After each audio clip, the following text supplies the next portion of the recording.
তিনি বলছেন, নিশ্চয়ই আমি জাহিলি যুগের সুদকে আমার পায়ে তলে পিষ্ট করে যাচ্ছি। সর্বপ্রথম যার সুদ আমি পিষ্ট করছি তিনি হচ্ছেন আব্বাস ইবনে আব্দুল মুত্তালিব, আমার চাচার সুদ। নিজের পরিবার থেকে দৃষ্টান্ত স্থাপন করলেন। তিনি আরো বললেন, হে উপস্থিত জনগণ, তোমরা মেয়েদের ব্যাপারে সতর্ক থাকবে এবং তোমাদের স্ত্রীদের ব্যাপারে সতর্ক থাকবে, তাদের হকের ব্যাপারে সতর্ক থাকবে, কেননা তোমরা তাদেরকে আল্লাহর কালিমার মাধ্যমে হালাল করে নিয়েছো। অতএব তাদের ব্যাপারে তোমরা সতর্ক থাকবে। তোমাদের উপর তাদের হক হচ্ছে তোমরা যা খাবে, যা পরবে, তাদেরকেও তাই খাওয়াবে, তাই পরাবে।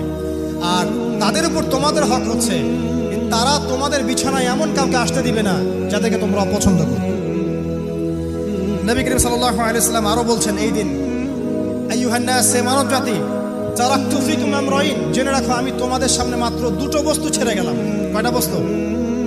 লান তাদিল্লু মা তামাসসাকতুম বিহিমা, তোমরা কোনোদিন পথভ্রষ্ট হবে না যতদিন এই দুটো বস্তুকে আঁকড়ে ধরে থাকবে। কিতাব আল্লাহ, আল্লাহর কিতাব, ওয়া সুন্নতি নবীহি, এবং তার নবীর সুন্নাহ।